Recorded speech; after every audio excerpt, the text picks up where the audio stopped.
최근 서울시가 스포츠마이스 복합단지 계획을 발표하며 다시 잠실 동구장 관련한 이슈가 뜨거워졌죠. 이 계획을 살펴보면 25년에 착공해서 31년 말에 동구장의 완공을 목표로 하고 있는데요. 이로 인해 잠실을 홈으로 쓰던 두산과 LG는 6년간 갈 곳을 잃게 생겼어요. 그렇다 보니 지금 야구계에서는 반발이 쏟아져 나오고 있는 게 현 상황입니다. 사실 이 동구장 관련한 주제가 정치 이야기를 배제할 수가 없는 터라 고민이 많기는 했는데 여러 구독자분들께서 관련 내용을 요청 주시기도 하셨고 야구 이야기에서 빼놓을 수 없는 주제인 것 같긴 하더라고요. 다만 정치에 대한 이야기가 메인이 아닌 동구장과 야구 인프라에 포커스를 둔 이야기로 이해해 주시면 감사하겠습니다.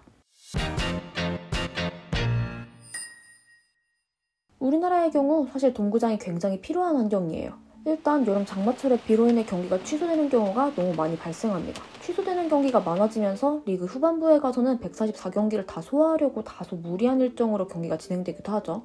특히 최근 들어서는 이상기후까지 겹치면서 비가 무지막지하게 쏟아지는 날들이 많아졌고 그로 인해 취소되는 경기 수도 늘어나는 추세 속에서 결국 올 시즌은 역대 최다인 93경기 취소가 기록되기까지 했어요. 팬들의 관람 환경 역시도 중요한 요소인데요. 동구장은 아무래도 시설이 갖춰져 있다 보니 햇볕, 비, 더위, 추위, 미세먼지 등 관람을 방해하는 요소들을 많이 배제시켜줍니다. 그리고 동구장은 다목적성 용도로 활용될 여지가 많아요. 현재 우리나라에는 공연 인프라 시설이 꽤나 부족한데요. 타국가에 비해 많은 인원을 수용할 수 있는 공연 공간 자체가 적고 특히 이번에는 최대 5만 명의 많은 인원을 수용할 수 있던 잠실 주경기장까지 노후화 문제로 인한 리모델링을 하게 되며 이용이 제한되었죠. 그렇다 보니 적은 좌석의 팬들의 티켓팅은 나날이 더 어려워지는 건 물론이고 아티스트들의 공연장 자체의 예매가 쉽지 않아졌어요. 최근에는 해외 팝 가수의 내한 공연이 불발되기도 했고 큰 인기를 끌고 있는 가수의 너무 작은 규모의 공연이 이루어져 원성을 사기도 했습니다. 반면에 해외에서는 이 동구장을 공연에 포함한 다목적으로 활용하고 있는 사례가 많아요. 그러면 이렇게 동구장에 대한 필요성이 계속 제기되어 왔는데 왜 안 지었느냐? 사실 동구장을 지으려는 시도들은 꽤나 오래전부터 있었지만 제대로 된 동구장을 못 지은 것에 가깝습니다.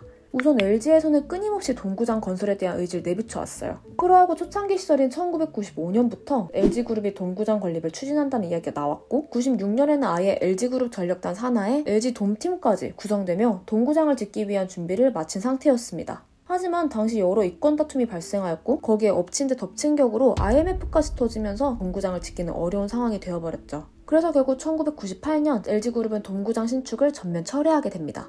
그리고 현재는 모두가 아시다시피 고척 스카이돔이 지어져 있어요. 하지만 고척돔 역시 완벽한 계획하에 지어진 제대로 된 동구장이라 보기는 어려운데요. 앞뒤로 수많은 이해관계가 얽혀있긴 하나 결과적으로 본래 아마추어 야구장의 중심이었던 동대문 야구장을 허물게 되면서 그에 대한 대체구장으로 고척 야구장이 대두되며 고척돔 사업은 시작되게 됩니다. 사실 이때만 해도 고척돔은 2만석 규모의 아마추어 야구를 위한 일반 구장이었어요. 하지만 당시 목동야구장 주변 주민들의 소음, 조명으로 인한 수많은 공해 민원 사례를 보며 하프돔으로 설계가 변경됩니다. 그 이후 08년도 베이징 올림픽 금메달, WBC 준우승 등 프로야구의 인기를 가속화하는 일들이 많이 일어났고 그 속에서 고척돔은 졸속으로 하프돔에서 완전돔으로 그리고 아마추어 경기장에서 프로 경기장으로 갑작스레 전환됩니다. 시설, 교통 등 여러 문제가 제기되었지만 고척돔을 프로야구장으로 활용하고자 하는 시의 의지는 꺾이지 않았어요. 그래서 결국 당시 넥센 히어로즈는 의지와는 다르게 기존의 목동야구장에서 고척돔으로 홈구장을 이전하게 되었죠. 이런 갑작스러운 사업 변경은 결국 여러 문제들을 야기하기도 했고요. 그 이후에 또 새롭게 대두된 동구장이 바로 시작할 때 말씀드린 잠실 동구장입니다. 잠실 동구장은 2016년부터 이야기가 되었으나 계속해서 연기되고 마스터 플랜도 끊임없이 변화해오다 최근 들어 다시 그 계획을 발표해온 것인데요. 이번에도 지난 고척돔 상황 때와 마찬가지로 이권 다툼 속에서 그 향방이 바뀌고 있어요. 탄천뷰 개방형 야구장을 신축하려는 계획에서 기존 잠실 야구장 자리에 동구장 건축으로 변경되고 올림픽 주경기장 리모델링 일정 역시 23년 완공 예정에서 31년 완공으로 변경, 그리고 학생체육관의 건설 위치까지도 변경되었죠. 심지어 당장 지난달에도 설계가 변경되기도 했고요. 사실 팬들은 일전에 고척돔 상황을 겪으면서 사업의 진행에 대해 이미 의구심을 가지고 있던 상황이었는데 6년간 두산과 LG가 갈 곳까지 잃게 되면서 시선이 곱지 않아지는 건 당연한 수순이겠죠? 이렇게 쭉 지금까지의 동구장 건설에 대한 흐름을 살펴보면 계획부터 설립까지 무엇 하나 순탄치가 않아요. 결국 사업이 명확한 방향성 없이 당시 정치적 상황에 좌우되면서 우리나라에는 올바른 동구장 건설이 너무 어렵게 된 것이죠. 그럼 왜 자꾸 정치권에서는 기존 사업을 뒤집고 엎고 가만두지를 못하느냐? 이 부분은 당연히 전임 의원과의 가시적 변화를 강조하기 위해서입니다. 그들은 4년 안에 뭐라도 성과가 필요한 상황이니까요. 오히려 이로 인해 경쟁적으로 국민을 위한 더 나은 사업들을 구상할 수도 있죠. 하지만 앞서 살펴봤듯 동구장 사례에서 이건 독이 되고 있어요. 동구장은 성과로 봤을 때 상당히 구미가 당기는 소재입니다. 그렇다 보니 자연스레 사업 구상 과정에서 그 목표가 과도하게 잡히는 경향이 있죠. 하지만 목표가 과도해지다 보니 실제 시공에는 문제가 따르기 마련이고 결국 하자가 있는 구장이 생기거나 아예 시공 자체가 이루어지지도 못하고 설계가 바뀌거나 일정이 미뤄지는 등 문제가 발생할 수밖에 없죠.